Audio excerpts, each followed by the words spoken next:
오늘 말씀의 제목은 부지 중에 드러난 마음이란 제목으로 말씀을 나누겠습니다. 우리가 계속 읽어왔던 그 말씀의 그 스토리를 한번 생각을 해봐야 됩니다. 술람미 여인이 그 침실의 안락함에 젖어서 솔로몬이 문을 두드림에 응하지 않았습니다. 이 실수로 인하여서 솔로몬을 잃게 되고, 이 여인이 솔로몬을 이름으로 말미암아서 자신이 견딜 수 없는 그런 존재이다라는 것을 깨닫게 됩니다. 그리고 솔로몬을 찾는 그 과정 중에서 큰 고통과 고난을 경험을 했습니다.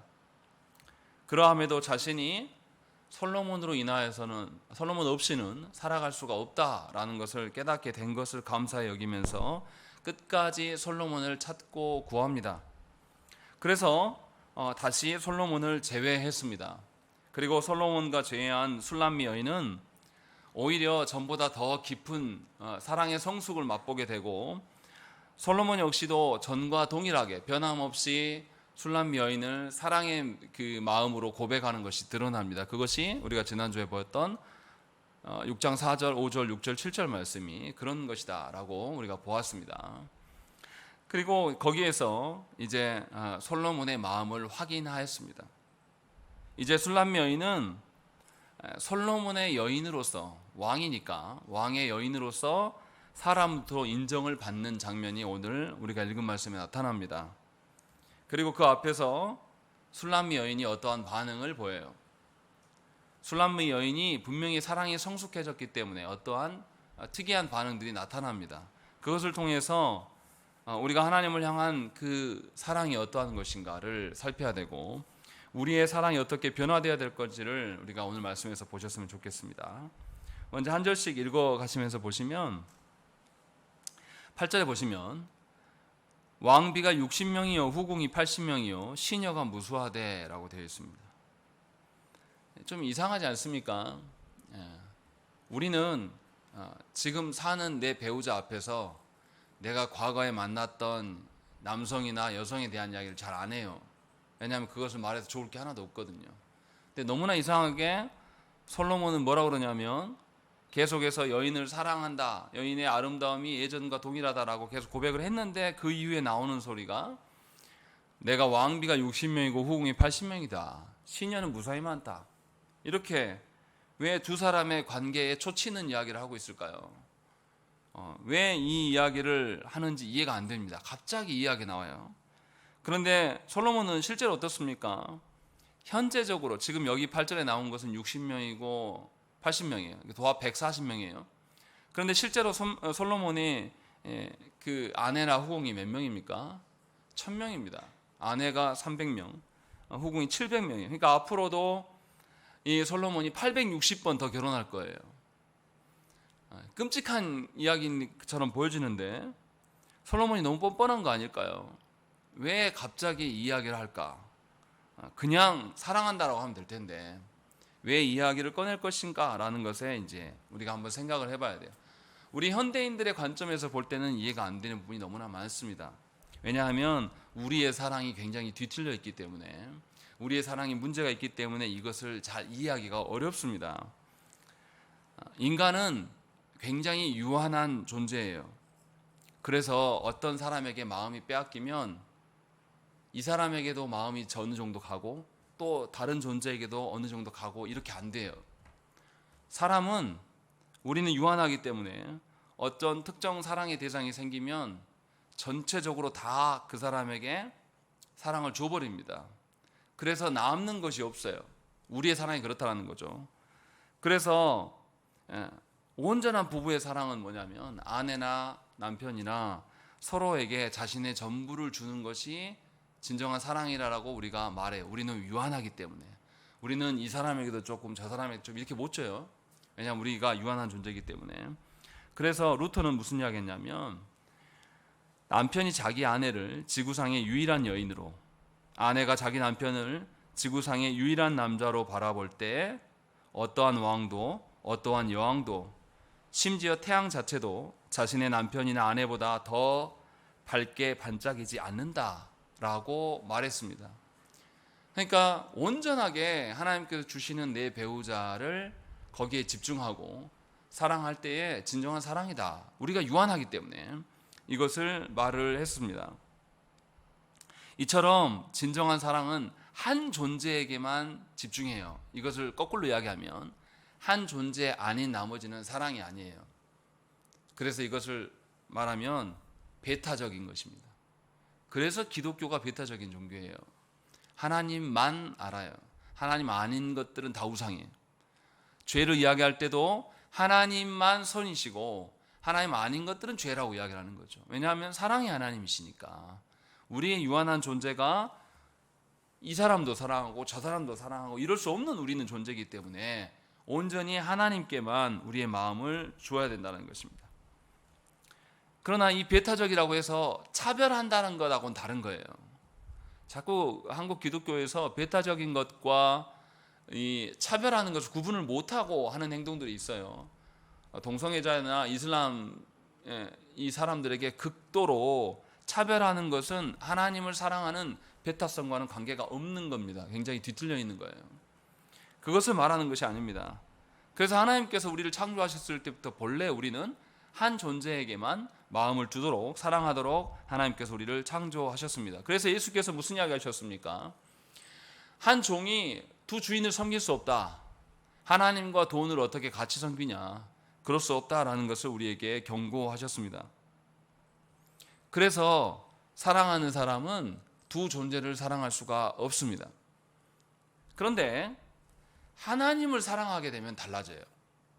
하나님의 사랑으로 내가 충만하게 채워지면 내가 하나님을 사랑하기 때문에 하나님을 사랑한 것 때문에 내 배우자도 이해해 줄 수가 있는 것이고 하나님의 사랑 때문에 내 자녀들에게 하나님의 공의로우심과 하나님의 그 신실하심을 자녀들에게도 보일 수가 있는 거예요. 이처럼 하나님의 사랑은 무한하신 하나님의 사랑은 이에게도 주고 다른 이에게도 줄 수 있는 거예요. 우리가 하나님만 사랑하게 되면 이 사랑을 다른 이에게 나눌 수 있는 그런 기적이 일어난다는 것이죠. 그래서 예수께서는 원수를 사랑하라 라고 말씀하신 겁니다. 우리의 힘으로 원수의 사랑이 됩니까? 원수는 관두고라도 당장 지금 내 말 안 듣는 배우자에 대해서도 우리는 사랑하지 않지 않습니까? 또 당장 말 안 듣는 자녀들 때문에 우리의 속이 상해요. 우리는 유한한 존재이기 때문에. 그러나 하나님의 사랑으로 사랑하게 되면 그렇지 않다라는 거예요. 하나님의 사랑에 온전히 빠져 있으면 속성이고 나를 괴롭게 해도 그를 사랑하고 여유를 줄 수가 있다는 겁니다. 지금 솔로몬이 우리에게 보여주는 사랑이 바로 이와 같다라는 것을 이것을 전제로 하나님의 사랑으로 말하고 있기 때문에 이렇게 말할 수가 있는 거예요. 이 의미로 받아들여야지 남녀 간의 사랑으로 질투의 의미로 8절을 읽게 되면 아까 우리가 처음 혼란스러운 것처럼 왜 이렇게 써놨을까? 이렇게 생각할 수밖에 없다는 것입니다. 그래서 하나님께서 우리에게 어떻게 하라겠습니까? 우리 유한한 우리에게 하나님을 어떻게 사랑하라 했죠? 내 목숨을 다하고 마음을 다하고 뜻을 다하고 힘을 다하여 주 너의 하나님을 사랑해라 라고 우리에게 명령하셨습니다. 왜냐하면 우리는 여러 개 마음을 못 두니까요. 하나님만 사랑하면 하나님의 사랑으로 다른 이들을 사랑할 수 있게 되는 놀라운 역사가 일어나기 때문에 하나님께서는 하나님만을 사랑하는 이에 힘쓰라고 우리에게 알려주신 것이에요. 그래서 내 배우자도 하나님의 사랑으로 사랑하는, 내 자녀들도 하나님의 사랑으로 사랑하라 라는 것을 주셨기 때문에 이 일을 명령하셨습니다. 우리가 목숨을 다하고 힘을 다하고 뜻을 다하고 온 마음을 다해서 하나님을 사랑해도 하나님께서 우리에게 주시는 사랑이 클까요? 우리가 하나님께 보내는 사랑이 클까요? 이거는 말 하나만 한 거죠. 우리가 온 마음을 집중하고 하나님에게만 폭 빠져 있어도 하나님께 돌려드리는 사랑이라는 것은 하나님 입장에서는 아주 하찮고 아주 미미한 거예요. 그런데 놀라운 것은 뭐냐면 우리는 하나님께 그런 마음을 드리지 않는다라는 것입니다. 놀랍게도 그것도 안 드리면서 하나님의 사랑을 요구해요. 그러니까 얼마나 이게 어처구니 없는 사랑입니까? 그런데 솔로몬이 뭐라 그러냐면 8절에서는 그렇게 말했는데 9절에서 내 비둘기, 내 완전한 자는 하나뿐이다 라고 이야기하는 거죠. 분명하게 자신이 사랑해야 될 대상은 술람미 여인 하나다 라고 이야기를 하고 있는 것입니다. 그래서 분명하게 하나님께서 교회를 사랑해 주셨어요.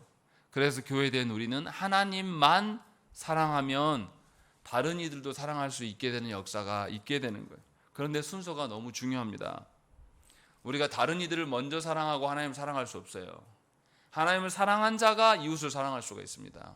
하나님을 사랑한 자가 세상을 사랑할 수 있고, 하나님을 사랑한 자가 눈에 가시 같은 이들을 여유롭게 바라볼 수가 있는 것이고, 하나님을 사랑한 자가 말 듣지 않는 내 자녀들에게 기다려줄 수 있는 여유를 갖게 된다는 것이에요. 중요한 것은 하나님 먼저예요. 나머지는 나중이라는 것이죠. 그런데 우리는 너무나 아이러니하게도 하나님 아닌 다른 것들을 사랑하면서 하나님한테 뭐라고 합니까? 이건 내가 너무 사랑하는데요, 하나님.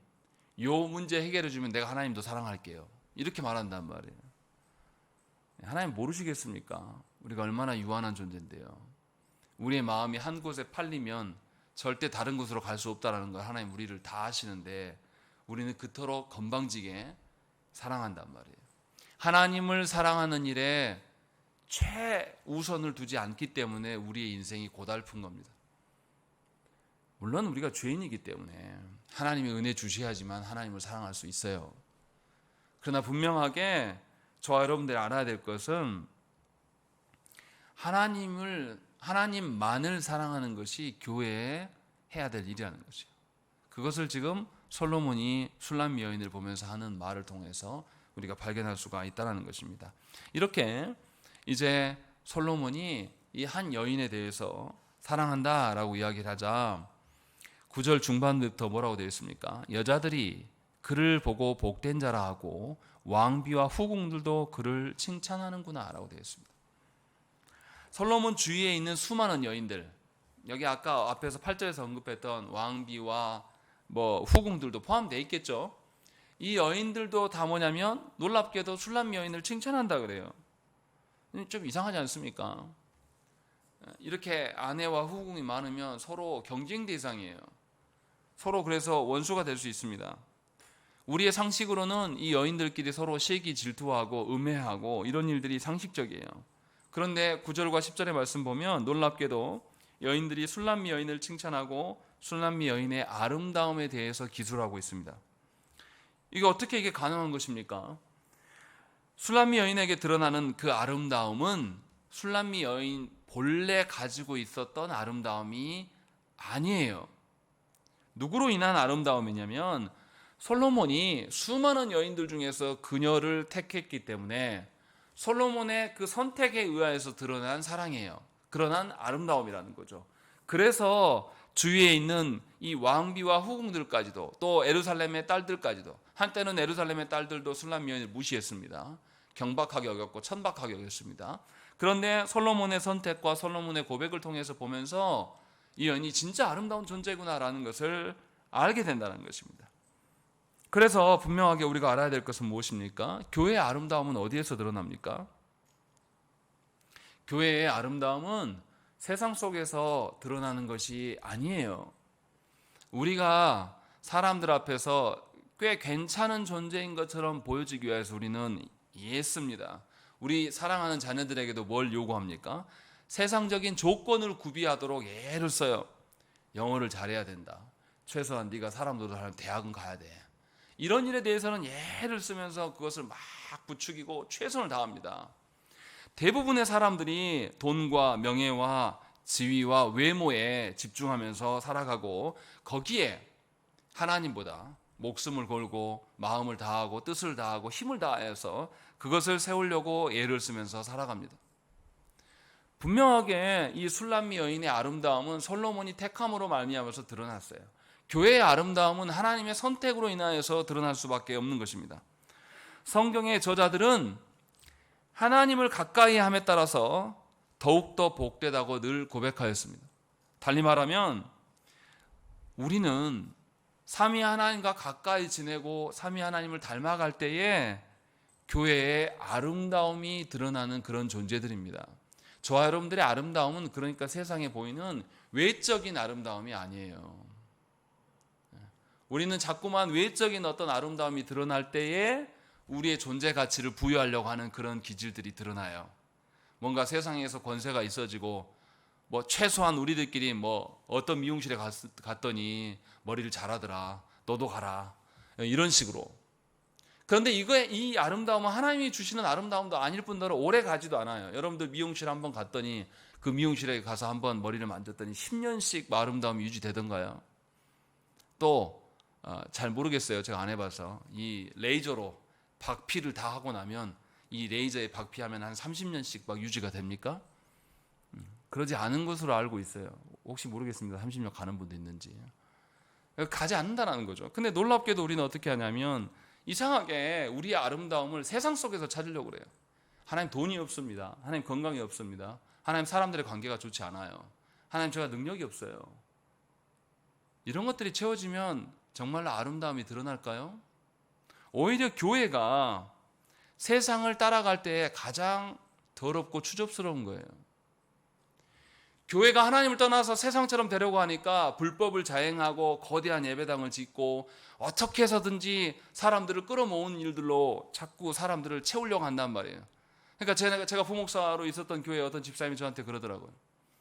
목사님, 차라리 이렇게 전도할 거면 그냥 우리 보험회사 팀장 있는데 그분한테 한번 교육 받아보시죠. 거기가 더 잘해요. 이게 무슨 전도입니까? 홍보지. 저한테 그렇게 물으시는 분이 있었어요. 전도지 나눠주고 하는 거랑 보험 전단지 들고 다니면서 보험 들어주세요라고 하는 거 뭐가 차이가 있냐. 우리가 훨씬 낫다. 왜 그렇습니까? 교회가 하나님 앞에서의 그 아름다움을 추구하지 않아요. 하나님으로부터 오는 아름다움을 잃어버린 지가 오래되었기 때문에 저와 여러분들이 세상의 조건들이 채워지지 않은 것으로 인하여서 아파하고 눈물 짓지만 하나님으로부터 오는 우리의 아름다움이 드러나지 않는 것으로 인하여서는 놀라지 않는다는 것입니다. 하나님이 나를 선택한 것에 대해서 존중하지 않아요. 하나님 나를 선택함의 가장 근본적인 것이 무엇입니까? 성도됨이에요. 직분됨이 아니에요. 직분은 한참 뒷이야기고요. 직분자여서 주일 성수하고 11자고 이건 다 썩어빠진 생각이에요. 성도면 기본적으로 다 해야 될 일입니다. 성도라면. 근데 조국교회 안에서는 어이가 없어요. 성도 되기 때문에 당연히 해야 될 일을 직분자들한테 요구하고 있어요. 그리고 성도들도 나는 직분 아니니까 그냥 살아간단 말이죠. 그러니 하나님이 주시는 아름다움이 우리 안에 드러나겠냐 이 말이에요. 그럴 수 없다라는 거죠. 너무나 안타깝게도 교회가 어떻게 합니까? 세상 사람들로부터 칭찬을 받으려고 애를 써요. 사실은 우리의 아름다움은 하나님으로부터 오기 때문에 하나님이 인정해 주시면 족한 거예요. 그런데 놀랍게도 조국교회 안에서 계속해서 세상 사람들에게 기웃거리면서 이미지 관리하려고 애를 씁니다. 그러니까 진실로 그 사람이 하나님 앞에 정직한 신자인지 정직한 설교자인지가 그것이 중요한 것이 아니고 외형적으로 그 사람의 얼굴색은 어떻고 스피치 능력은 얼마나 좋고 목소리는 얼마나 중후하고 좋은 것인가, 이게 뭐가 중요합니까? 하나님의 그 어떠하심이 설교단에서 드러나면 되는 거예요. 우리의 살아가는 이야기들 우스갯거리로 하고 우리 기분 좋게 맞추는 것이 아니라 하나님의 어떠하심이 이곳에서 선포되고 그것으로 여러분들이 먹고 마시면서 배부르면 되는 거예요. 그런데 조국교회가 설교가 만담이 돼버린 지가 오래됐습니다. 웃기고 있어요. 설교에서 사람들을 웃겨야 된대요. 또 울려야 된대요. 그렇게 거짓으로 우리가 아주 능숙한 자들입니다. 우리 아멘은 어떻습니까? 아멘 안 해야 될 때도 아멘을 막 하고 있어요. 안 듣거든요. 그게 하나님 말씀인지 목사 말인지 웃기는 이야기인지 슬픈 이야기인지 구별 없이 막 아멘을 막 던져요. 이것은 세상에서 하는 겁니다. 하나님은 얼마나 아파하시겠습니까? 이렇게 더럽게. 그래서 세상으로부터 인정받으려고 교회가 애를 씁니다. 그러나 분명하게 하나님은 우리를 무조건적으로 사랑하셨어요. 무조건적으로 선택하셨어요. 왜 나를 선택하신지 몰라요. 여러분들 중에 아는 분 있습니까? 안다고 하는 그 사람은 하나님과 상관없는 사람입니다. 하나님이 왜 나를 선택했는지 우리는 몰라요. 하나님의 무조건적인 사랑에 근거해서 선택하신 거예요. 그러면 우리는 그 하나님의 선택하신 것에 대해서 존중하면서 하나님의 사랑 안에 거하고 그리스도 안에 거하려고 해야 돼요. 우리의 삶의 모든 판단의 근거가 내가 아니라 그리스도가 되도록 우리의 삶을 이끌고 살아가는 것이 우리가 해야 될 전부라는 것입니다. 그래서 세상 사람들이 교회를 통해서 하나님 나라의 소망을 봐야 돼요. 그러할 때에 세상 사람들은 교회를 존중했습니다. 저 어렸을 때만 해도요, 교회를 세상 사람들이 인정했어요. 목회자들에게 안 믿는 분들도 정중하게 대했습니다. 왜냐하면 그때만 해도 교회가 하나님의 어떠함을 붙들고 살았어요. 그때의 목회자들만 해도 먹고 살기 힘든 시절에 신학교로 갔단 말이에요. 지금처럼 살만한 시대에 간 게 아니라 목회자가 되면 얼마나 가난하고 굶고 사는 걸 세상 사람 다 알아요. 그것을 추구했단 말이죠. 그래서 분명하게 교회가 그리스도의 사랑 안에 거할 때에 세상은 교회를 늘 존경했습니다. 역사가 그것을 증명해요. 그러나 교회가 거대해지고 기득권과 결탁되어질 때는 항상 부패하고 사람들도 무시를 당했습니다. 분명하게 저와 여러분들이 알아야 돼요. 세상 사람들이 교회를 무시하고 홀대한다고 해서 교회된 자들이 세상 사람들과 싸우려고 하는 것처럼 추접스러운 것이 없어요. 조국 교회가 뭐만 하면 차 대절해서 가서 데모하자. 정말 꼴보기 사나워요. 하나님께서, 예수께서 그렇게 하셨습니까? 당신의 제자들을 동원해가지고 자신에 따르는 많은 사람들을 동원해서 유대인들에게 종교 지도자까지 가서 힘으로 항거하고 막 그러셨습니까? 그러시지 않았어요. 예수를 죽이려고 하심을 다 아시고도 주께서는 성부께서 명하신 바를 붙들고 성부 앞에서 살아가셨단 말이에요. 교회가 삼위 하나님 앞에서 살아가야 될 자들인데 어떻게 된 것인지 세상 사람들하고 싸우면서 응대하려고 하는 거예요. 그러면서 정부가 우리를 핍박한다, 저 세상이 우리를 핍박하니까 우리가 힘들다라고 말도 안 되는 소리를 하는 거예요. 삼위 하나님께서 우리를 택하시고 돌보시고 영원까지 너희를 지키시겠다라고 약속을 계속 하시는데도 타락한 종교 지도자들이 계속해서 세상 사람들과 싸우라고 이야기를 하는 거예요. 이것은 교회가 아닙니다. 우리가 응대해야 될 분은 삼위 하나님이에요.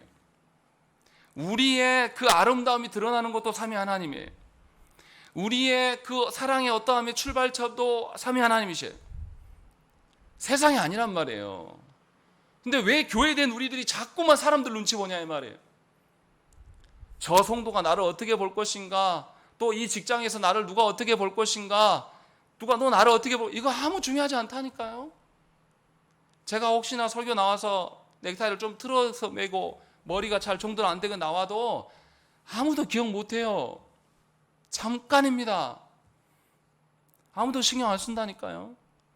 우리가 하도 어리석어서 하나님 앞에 서 있지 않기 때문에 세상 사람들이 눈에 보이는 거예요. 그래서 사람들의 말과 눈이 무서운 것이죠. 얼마나 어리석은 신앙생활입니까? 근데 우리가 그렇게 살지 않습니까? 내가 교회 안에서 어떻게 비춰질까, 내가 또 다른 사람들 앞에서 어떻게 비춰질까 하면서 전전긍긍하며 살아요. 정말 안타까운 것이죠. 안 해도 될 일을 정신과 힘을 다 쏟아가면서 살아가는 거예요. 그 에너지를 하나님께 돌리시면 됩니다. 하나님이 아셔요. 하나님이 아시면 되지 않습니까? 하나님이 아실 것을 당신만 알고 계신다고 말씀하시지 않았어요.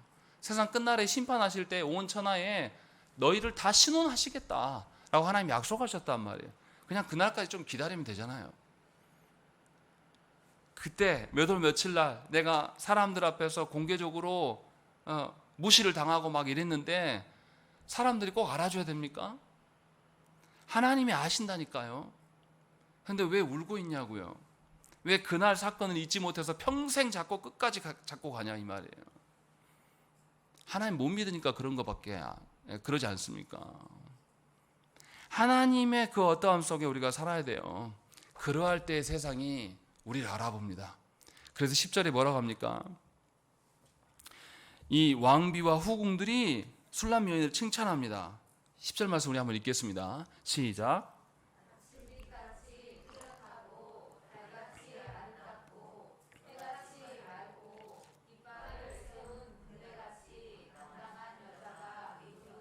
예, 아주 멋지게 칭찬해요.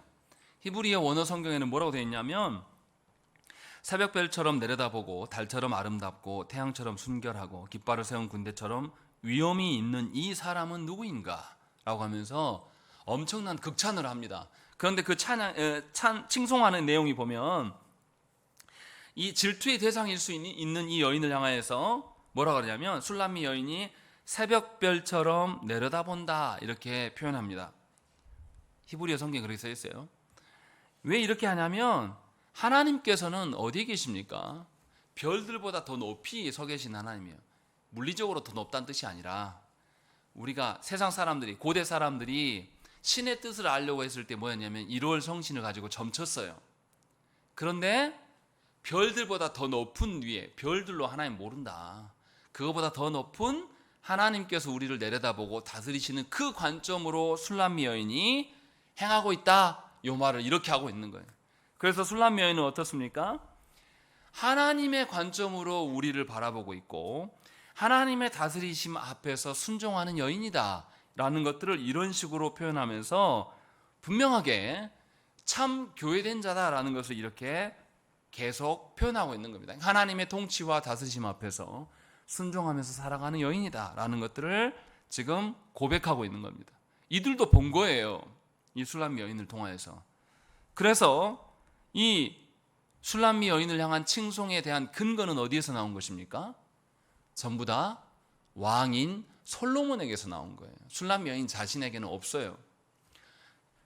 술람미 여인이 오직 솔로몬 왕만을 사랑하니까 이제 왕의 아내처럼, 왕처럼 보여주는 일들이 지금 드러나게 돼서 다른 여인들까지도 솔로몬이 유일하게 사랑하는 그 여인 앞에서 솔로몬이 빛을 본 거예요. 그래서 지금 이것을 고백하고 있는 것입니다. 그래서 여인에 대한 정체성은 누구의 평가로 끝나는 겁니까? 솔로몬인 왕의 평가로 다 끝나버린 거예요. 왕 대신 하나님께서 우리를 인정하시면 세상도 우리를 존중할 수밖에 없어요. 왕 대신 하나님께서 우리를 당신의 자녀로 삼으시면 어느 누구도 우리를 건드릴 수가 없습니다. 이것을 지금 반증해 주고 있는 거예요. 이처럼 왕이신 하나님의 평가는 모든 세상의 판단을 다 지배하고 다스리십니다. 교회를 바라보던 하나님의 그 시선도 분명하게 우리가 하나님을 보고 있을 때 그대로 세상에 전염됩니다. 그래서 교회가 하나님의 보시기에 합당하면 세상도 교회를 칭찬하고 교회 앞에 존경의 모습을 보일 수밖에 없습니다. 그러면 교회된 우리가 추구해야 될 것은 무엇입니까? 하나님께서 우리를 바라보는 시선, 그것이 무엇입니까? 교회다움이에요. 이 교회다움의 회복을 위해서 기도하셔야 한다는 것입니다. 우리가 경험한 교회다움을 그 말하는 게 아니에요. 성경에서 말하는 하나님께서 말씀하시는 교회다움, 하나님께서 말씀하시는 신자다움, 다시 말씀드리면 교회에게 하나님께서 주신 말씀과 성례와 기도의 은혜의 방편들을 우리가 너무나 존중하고 당연히 그곳에 늘 있는 그런 존재로 살아가는 것들, 그것이 교회다움의 근본적인 이야기예요. 그러니까 말씀을 대할 때도 어떻게 돼야 됩니까?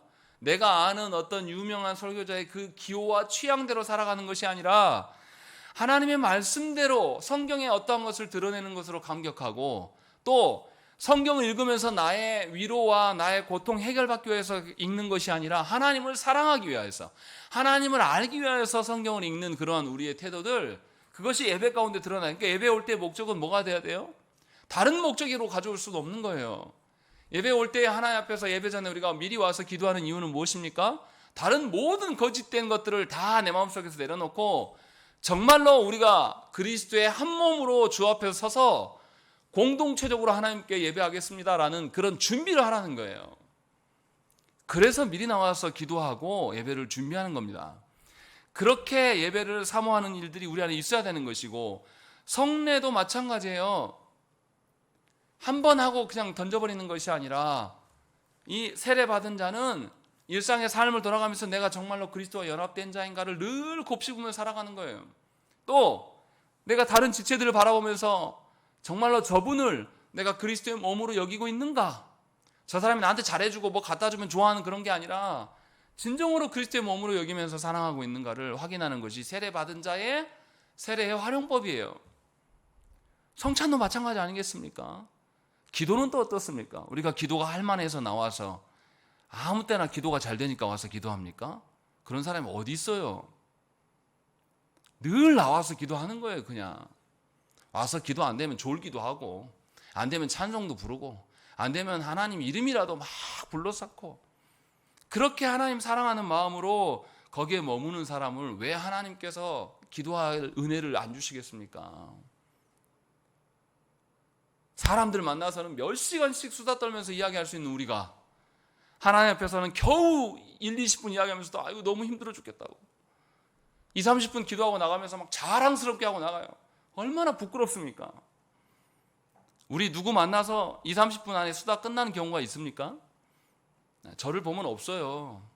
목사님들 누구 만나도 무슨 이야기를 하면 2, 30분 안에 정리된 적이 한 번도 없어요. 근데 놀랍게도 왕이신 하나님, 우리의 아름다움의 근본 되신 그 하나님 앞에서는 못 넘겨요. 너무 힘겨워해요. 너무 이상한 거 아닙니까? 최소한 그러면 버티기라도 해야죠. 하나님 은혜라도 주십시오. 나 할 줄 몰라요. 그것이 교회됨의 회복이에요. 다른 게 아닙니다. 우리가 다 알고 있는 거예요. 지금 그것을 있을 때에 세상이 우리를 무시하지 않게 되는 것입니다. 우리가 숫자가 몇 안 되지만 우리 안에 은혜가 있어 보십시오. 우리가 숫자 몇 안 되지만 예배를 존중하고 기도하는 일에 힘쓰고 한번 살아보세요. 이 주위에 있는 상가들이나 이 주변 사람들이 우리 교회 작다고 함부로 넘볼 수 있습니까? 그런 일은 있지 않아요. 아주 작아도 하나님은 크게 사용하십니다. 그러니까 저와 여러분들이 분명히 교회됨의 회복을 놓고 기도하셔야 됩니다. 기도하시라는 것이 기도만 하는 뜻이 아닌 거 아시죠? 존중해야 돼요. 하나님께서 은혜의 방편들을 주셨던 것들을 존중하면서 우리가 살아가셔야 한다는 것입니다. 계속 말씀을 보시면 이제 술람미 여인이 11절과 12절에 이 여인들의 그 칭송에 대해서 화답하는 내용이 나옵니다. 이제 술람미 여인이 뭐라고 말을 해요. 우리 11절 말씀을 한번 읽겠습니다. 시작.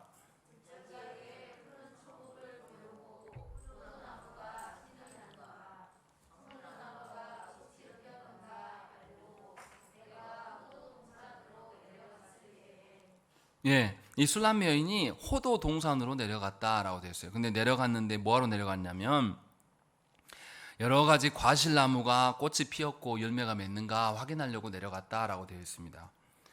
여기서 호도 동산이 누구를 말합니까? 아가서에서 동산 하면 대부분 다 이 술람미 여인을 상징해요. 그래서 술람미 여인은 자기 자신을 살피고 있습니다. 정말 자기 자신 안에 왕인 솔로몬으로 인한 사랑의 결실과 열매가 있는가라고 하면서 살피는 모습이 나타나요.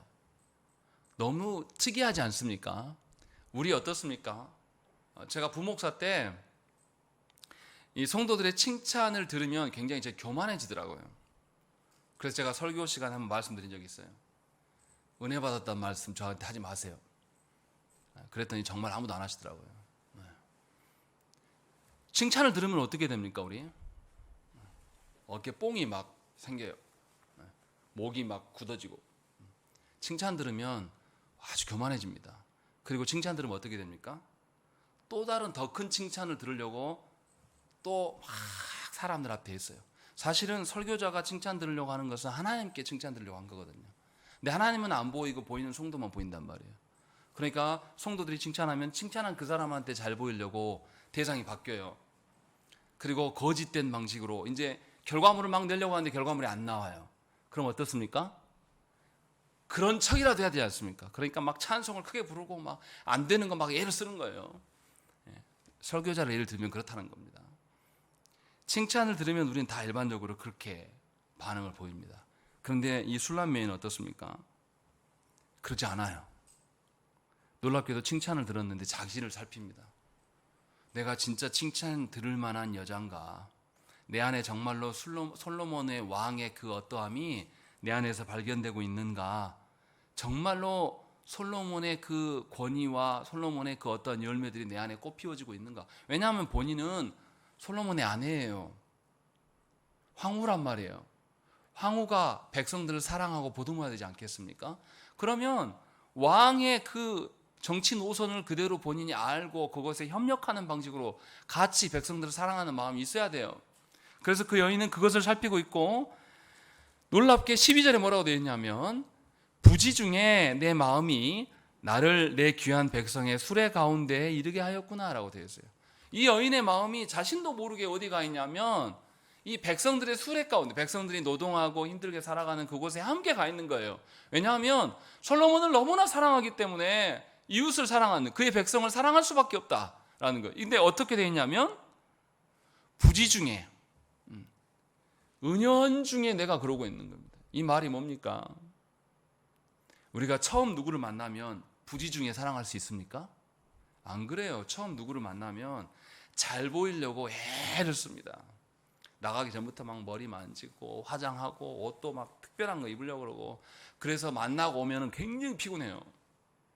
집에서 막 퍼질러 있다가도 또 그 잘 모르는 남자한테 전화 오면 어떻습니까? 목소리부터 아주 아름답게 변형하잖아요. 다른 목소리로. 이러한 사랑을 말하는 게 아니에요. 여기서는 그냥 은연중에, 무의식 중에 그냥 이렇게 마음이 거기에 가 있는 거예요. 이게 진짜 사랑이다, 우리에게 보여주고 있는 겁니다. 이렇게 의식 중에, 아니 무의식 중에, 은연 중에, 부지 중에 그 마음이 가고 있다는 것은 그 전부터 어떻게 했어요? 늘 그 사람을 향한 마음으로 이 여인이 가득 차 있었던 거예요. 늘 그렇게 산 거예요. 그러니까 습관이 돼버렸어요. 어느 순간에 한국교회에서 습관이 없어져 버렸습니다. 저 어렸을 때만 해도 교회 예배 순서를 맡은 자들은 주일 새벽기도 당연한 거였습니다.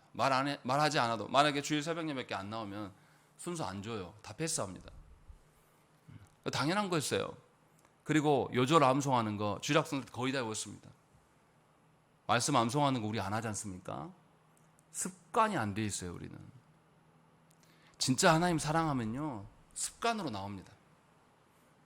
우리가 일상에서 살아가면서 하나님의 말씀을 입에 담고 계속 읊조리면서 내가 힘들거나 기쁠 때도 늘 주여 주여 아버지 아버지 이름을 부르고 살아가는 분들은 습관처럼 나와요. 그 습관은 나쁜 게 아니에요.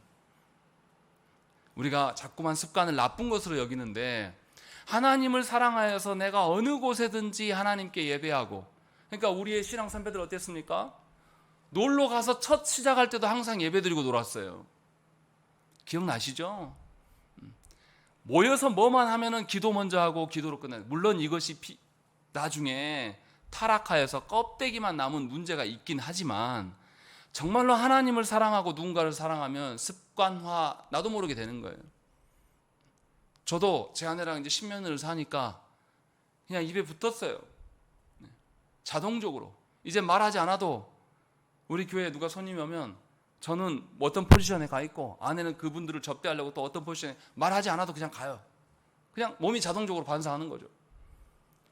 이러한 하나님의 사랑이 우리 가운데 있어야 된다. 지금 이 여인이 이것을 보여주고 있다라는 거예요. 그래서 하나님을 사랑하는 자는 습관적으로 누구를 사랑합니까? 이웃을 사랑하게 돼 있는 거예요. 제가 조국교회를 타락했다고 말하는 이유 중에 하나가 무엇이냐면, 하나님을 사랑한다는 사람들이 세상을 사랑하지 않아요. 하나님을 사랑한다고 말하는 이 조국교회의 성도들과 목회자들이 특정 누군가를 죄인 취급하면서 그들이 절대 교회 안에 들어오지 못하도록 아예 담을 쌓아버려요. 어떻게 하나님을 사랑하는 사람들이 복음을 알지 못하는 사람들을 품을 생각을 안 합니까? 어떻게 하나님의 사랑이 하나님에게만 머물러 있고 다른 사람들에게 전달되지 않을 수가 있냐, 이 말이에요. 그건 하나님의 사랑이 아니에요. 이상하게 생각을 해야 됩니다. 우리가 하나님을 사랑한다고 하면서도 같은 교회 안에서 원수를 삼고 그 사람 못 잡아먹어서 죽겠다라는 거, 그 사람이 정말로 하나님의 사랑을 아는 사람입니까? 모르는 거라니까요. 나를 힘들게 하고 나를 정말로 죽일 듯이 잡아먹으려고 하는 그 사람까지도 불쌍히 여기는 마음이 생길 수 있도록 하나님께 기도해야 되는 것이 하나님의 사랑에 대한 우리의 합당한 반응이란 말이에요. 우리는 그런 생각이 없어요. 조국교회 대표한다는 목회자들도 하나같이 그런 소리를 해요. 특정 누군가를, 교회 방 누군가를 원수로 삼아놓고 우리는 죄인 아니고 저들이 죄인이다, 저 원수를 공격하라, 이렇게 말하는 것이 무슨 하나님을 아는 사람들의 모습입니까? 그래서 하나님을 모욕하는 거예요. 하나님의 사랑 우습게 여기는 거예요. 예수께서 분명히 우리에게 원수를 사랑하라고 말씀하셨어요. 그런데 우리는 복음을 들어야 될 그 대상자들 향하여서 원수 만들어 놓고 절대 교회 안에 들어오지 못하게 만듭니다. 아주 철저히 짓밟고 못 일어나게 만드는 거죠. 그런 것은 하나님의 사랑을 아는 자들이 아닙니다. 주를 대적하는 자들이에요. 그런 교회됨을 놓고 교회라고 말하지 마세요. 부끄러운 줄 알아야 돼요. 그런 목회자들의 설교를 듣지 마십시오. 악한 겁니다. 어떻게 하나님의 말씀보다 이데올로기가 앞설 수 있습니까? 어떻게 하나님의 말씀보다 진영 논리를 이야기할 수가 있어요? 그럴 수 없다라는 거죠. 분명히 술람 여인은 솔로몬을 사랑해요. 솔로몬을 사랑한 것 때문에 누구를 사랑합니까? 솔로몬의 백성들을 사랑하고 있어요. 그래서 자기도 모르게 부지중에 마음이 백성들에게 가 있는 거예요. 얼마나 이 귀한 사랑입니까? 우리도 나도 모르게 당연히 그 시간이 되면 하나님을 찾으려고 하는 몸부림이 내 안에 습관으로 드러나야 돼요. 내가 고통이 몰려오고 괴로움이 드러날 때에 그때 나도 모르게 하나님 좀 도와주세요. 제가 기댈 곳 없습니다. 하나님만을 구하는 것이 우리의 습관이 돼야 한단 말이에요. 이것이 진정한 하나님을 늘 모시고 산 사람에게 드러나는 반응이에요. 그래서 이 여인은 지금 계속 그것을 붙들고 살아가고 있는 겁니다. 그래서 분명하게 사랑 가운데 늘 살아가고 있는 사람임을 우리는 딱 볼 수가 있는 겁니다. 그래서 우리가 부지중에 우리 마음이 어디가 있는가 보는 것이 가장 중요합니다. 우리 마음이 실체가 언제 드러납니까? 고난이 왔을 때 우리의 실체가 드러나요. 고난과 핍박은 우리가 지금까지 포장하면서 쌓아왔던 모든 것들을 싹 벗겨냅니다. 우리의 실체가 진짜 무엇이었는지를 완전히 다 드러내 보여줘요. 그래서 고난은 성화의 도구예요. 고난은 하나님 앞에서 나의 진짜 모습이 무엇인지를 보게 합니다. 그래서 분명하게 참된 교회 안에는, 참된 성도들에게는 고난이 있습니다. 그리고 그 고난 앞에서 자신의 실체를 맛본 성도들은 다시금 하나님께 엎드리며 자기 자신을 살펴요. 그 고난 앞에서도 자기를 막 감추고 포장하고 사람들이 나를 어떻게 볼까 봐 염려하는 것은 아직도 회개하지 않은 자의 태도예요. 진정으로 하나님 앞에서 내 죄악이 얼마나 크고 놀라운 것인가를 아는 사람은 하나님 앞에 우느라고 정신 못 차린다니까요. 하나님 앞에 참된 기도가 나올 때 막 콧물 막 눈물 뒤범벅 때 이게 느껴집니까? 그럴 새가 어디 있어요? 나중에 다 기도 끝나고 보니까 성경이 코로 막 범벅이 되고 그때서 아는 거죠. 정말로 하나님의 사랑 가운데 거하는 사람이면 고난을 두려워하지 않습니다. 도리어 고난으로 인하여서 하나님의 사랑의 실체를 확인하게 되고 하나님 앞에서 성숙되어지는 것을 경험하기 때문에 고난을 은혜로 알 수 있는 것입니다. 그래서 신자는 고난 가운데서 하나님을 보는 거예요. 그래서 신자는 고난을 겪으면서 나의 실체가 무엇인지를 알게 하신 하나님을 찬송할 수가 있는 겁니다. 분명하게 이 여인이 여기까지 올 때 얼마나 많은 고난이 있었습니까? 자기 어머니나 자기 오빠들로부터도 무시당했던 여인이에요. 세상에 여인에게 포도원 농사 지으라고 그래서 피부가 검게 그을렸고 다 몸이 찢어져 있는 그런 여인이었지 않습니까? 그런데 솔로몬의 사랑을 알고 솔로몬을 찾아서 궁궐까지도 오게 되고 또 솔로몬이 마중 나오고 이런 과정들, 또 솔로몬을 잃어버린 적도 있고 거기서 다시금 자신이 솔로몬 없이는 살아갈 수 없는 존재임을 깨달아서 이제는 솔로몬과 함께 살아가는 것이 가장 복임을 합니다. 그래서 솔로몬을 사랑한 것이 이제 차고 넘치니 솔로몬만을 사랑하는 것이 아니라 솔로몬의 백성들까지도 사랑하면서 하나님이 사랑하는 것에 우리의 시선이 거기에 가 있는 거예요. 하나님이 이 세상을 얼마나 사랑하십니까? 우리만이 아니라 아직 복음을 알지 못하여서 헛된 종교인 이슬람에 가 있는 사람들, 아직 복음을 알지 못하여서 교회 안에 있었으나 이단에 빠진 사람들, 또 하나님의 사랑을 알지 못하여서 세상 속에서 동성애를 하고 있는 그 사람들을 하나님 얼마나 가여워하시겠어요. 그런데 교회된 우리들이 그들을 적이라고 정해놓고 원수라고 정해놓고 그들만 죄인인 것처럼 말할 수 있냐 이 말이에요. 그럴 수 없다라는 거죠. 나를 괴롭게 하고 나를 몹살게 구르는 어떤 그 존재의 대상들이 있다라면 우리가 그 사람을 응대할 것이 아니라 하나님께 돌아가야 돼요. 내가 정말로 하나님께 돌아간 자인가를 묻고 구해야 된다는 것입니다. 여인이 이러한 사랑을 보였음에도 불구하고 세상은 어떻게 대합니까? 13절 말씀 보겠습니다. 13절 읽겠습니다. 시작.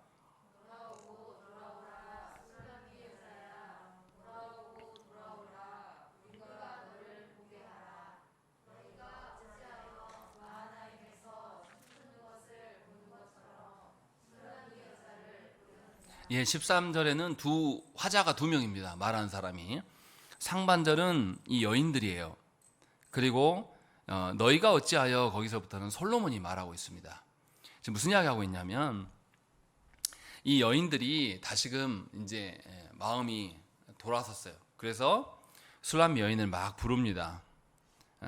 그리고 너를 보고 싶다라고 불러요. 그런데 어떤 의도로 부르고 있는지를 솔로몬이 알아차립니다. 그래서 솔로몬이 꾸짖어요.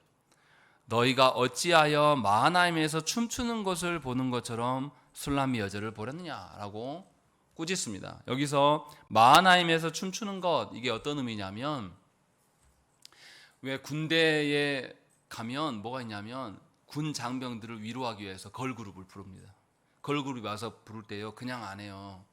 굉장히 야하게 입고 나옵니다. 이게 군인들의 성적인 그 해소를 위하여서 굉장히 저질스럽게 입고 나와서 막 춤추고 위문 공연 막 그런 거예요. 그런데 솔로몬의 가장 사랑하는 이 여인의 아름다움을 칭송했던 여인들이 이제 질투하면서 뭐라 그러냐면, 이리 와, 너의 아름다움을 보고 싶다. 네 아름다움 왜 너만 갖고 있냐? 자, 저 군인들에게 네 아름다움을 다 드러내 보여라. 지금 이렇게 꼬시기고 있는 거예요. 지금 여기서 우리가 무엇을 봐야 됩니까? 우리가 하나님 앞에서 하나님의 사랑을 세상에 전하려고 해도요, 세상은 우리를 늘 오해하기도 하고 우리를 남용하려고 합니다. 교회에 있으면 우리가 선한 마음으로 교회 안에 있어도요, 도와달라는 사람이 많이 찾아옵니다. 그 중에 진짜가 몇 명일까요? 저도 다 알면서 속을 때도 있어요. 속아줄 때도 있어요.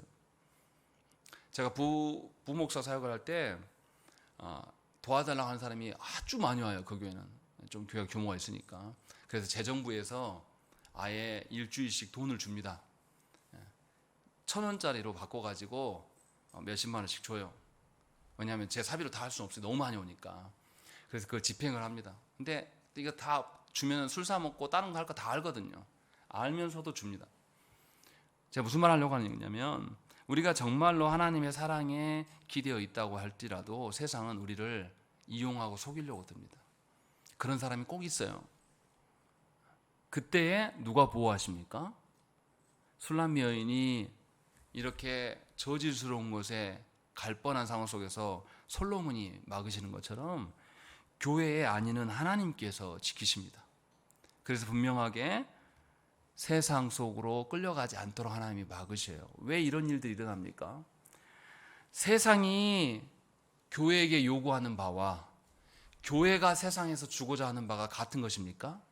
전혀 다른 거예요. 교회는 하나님의 어떠하심을 세상에 주고자 합니다. 그러나 세상 사람들은 세상에서 이루지 못한 명예나 권력이나 돈이나 어떤 그런 것들을 교회에 요구해요. 그래서 항상 충돌나게 되어 있는 겁니다. 충돌 날 때마다 우리는 아플 수 있고 어려움이 있을 수 있습니다. 예수님도 이 땅에 와서 사역하실 때에 사람들이 어떻게 했습니까? 예수님을 자신들의 왕 삼으시려고 했어요. 왜 왕 삼으려고 했습니까? 예수님이 병 고쳐주니까. 예수님이 이 땅에 오신 것은 하나님 나라를 알려주기 위해서 오신 것인데 세상 사람들은 병 고침만 쳐다본단 말이에요. 또 예수께서 오병이어의 사건을 보여주셨을 때에 오병이어 사건에 일어나는 원인이 뭡니까? 하나님 나라의 말씀을 늦게까지 말씀을 전해서 먹을 수밖에 없는 상황이 된 거예요. 그래서 오병이어 사건을 보여주신 거죠. 그런데 사람들이 어떻습니까? 요한복음에 나오죠. 예수님을 붙잡아서 자신의 왕 삼으려고. 왜냐하면 먹거리를 해결해 주니까. 그런 식으로 사람들은 교회를 찾아와요. 하나님께 기도하면 우리의 직장의 문제가 해결되고 우리의 가정의 문제가 해결되고 무엇이 어쩌고 저쩌고. 이게 본질이 아니에요. 하나님께서 이것을 모른 척 하신다는 것은 아니지만 이게 궁극적인 목적이 아닌데도 불구하고 너무나 많은 사람들이 교회 와서 이것만을 요구하고 있다는 거예요. 최소한 우리는 그들에게 이것을 함께 기도하겠으나 궁극적인 하나님의 어떠하심을 그들에게 줄 수 있는 자가 돼야 돼요. 교회가 그렇게 남용되지 않도록 지키고 보존해야 되는 것입니다. 교회는 기부단체가 아니에요. 교회는 복지단체가 아닙니다. 하나님 나라의 복음을 전하는 곳이에요. 교회는 사람들끼리 모여서 친교하는 곳이 아니에요. 하나님 나라의 어떠함을 증거하는 것이 교회가 된다는 것이죠. 분명하게 하나님께서는 무한하셔서 전능하시기 때문에 우리의 필요와 우리의 어리석음까지도 다 아시고 해결하시기는 하나님이 맞으십니다. 그런데 이것이 궁극적인 것이 아니기 때문에 무엇을 먼저 주시기를 원하셔요? 복음과 하나님 나라의 가치들을 우리에게 주시기를 원하셔요. 우리가 하나님 나라의 복음과 가치 앞에서 순종하지 않고 우리의 마음을 꺾지 않을 때는 하나님께서 결단코 다른 것들을 채우시지 않습니다. 분명히 이 사실을 저와 여러분들이 알아야 돼요. 그런데 어찌된 일인지 이미 오래 교회 안에 머물렀던 우리들조차도 하나님 나라의 가치를 쫓아 살아가는 것이 아니라 내 안에 세상적인 결핍이 일어난 것들로 우리가 눈물 짓으며 괴로워한다는 거예요. 이게 궁극적인 것처럼. 세상이 우리를 그렇게 늘 꼬드겨요. 지금 네가 예배하러 갈 때냐? 네 집안 살림이 어떤데? 네 남편이 어떤데 네가 지금 예배하러 갈 때냐? 네 친척 누구가 무슨 일이 있는데 너는 왜 안 돌아보고 가서 주일 성수만 외치냐? 세상은 우리에게 이렇게 요구해요.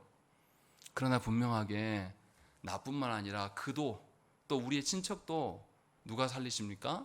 하나님이 하시는 거예요. 그래서 분명하게 세상이 우리를 속이려 하고 우리를 남용하려고 할 때에 두려워할 필요 없이 우리는 다시금 하나님께 돌아가서 주의 말씀 가운데 거하면서 주님을 붙잡는 것이 우리가 해야 될 전부라는 것입니다. 그래서 이것이 습관이 돼야 돼요. 언제 어디서나 나의 교회됨, 나의 성도됨을 지키면서 살아가기를, 나의 성도됨을 내가 스스로 지킬 수 없기에 하나님의 그 팔을 붙잡고 살기를 소망하는 것들이 우리의 삶의 일상화가 돼야 된다는 것입니다. 기도하는 것이 특별한 일이 되면 안 돼요. 무슨 특별 새벽 기도가 있습니까?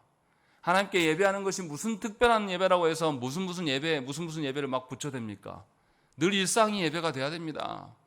또 하나님께 세례와 성찬을 나누는 것이 무슨 특별한 일이 됩니까? 일상의 일로 돌아가야 돼요. 그래서 언제나 그리스도와 함께 살아가는 일들이, 그것을 고백하는 일들이 못하면 우리가 하는 흉내라도 내야 돼요. 그렇게 해서 예수 믿는 사람들은 모이기만 하면 저것들은 기도하고 예배하고, 모이기만 하면 저것들은 찬송한다, 이런 소리를 우리가 듣고 살아가야 된단 말이에요. 나를 음해하고 힘들고 하는 그 사람 앞에서 분노가 끓어오르고 괴롭지만 그때마다 우리가 남발해야 될 것, 우리 신앙 선배님들이 얼마나 많이 보여줬습니까? 주여, 여러 말 할 힘도 없고 능력도 없고, 아버지, 이 한마디면 다 되지 않았습니까? 얼마나 고통스럽고 외로울 때 그분들은 성경도 잘 모르고 글씨도 몰랐어요. 그러나 일상에서 하나님 부르고 살아가는 것은 정말로 최고였어요. 저와 여러분들의 일상에서도 분명하게 이러한 일들이 있어야 됩니다. 교회에 오고 하나님께 예배하고 기도하는 것이 특별한 일이 되면 안 돼요. 늘 당연한 것이 돼야 되고, 늘 우리가 있어야 될 것으로 여기면서 살아가는 일들이 우리 안에 드러날 때에 하나님 나라의 복음을 몰랐던 이들이 이제 알게 될 것이에요. 그래서 분명하게 저와 여러분들이 은연중에, 부지 중에 내 마음이 어디가 있는가를 늘 살피셔야 됩니다. 고통이 있고 괴로울 때 내 마음이 어디가 있는가, 기도가 되지 않을 때 내 마음이 또 어디가 있는가, 세상 속에서 힘겹게 땀 흘리면서 살아갈 때 또 내 마음이 어디에 있는가를 살피면서 은연중에 내 마음이 가 있는 곳을 보면서 여러분의 정체성을 확인하십시오. 그리고 다시 하나님께 돌아오시기를, 그것이 하나님의 주시는 가장 복된 길입니다. 우리 함께 기도하시겠습니다.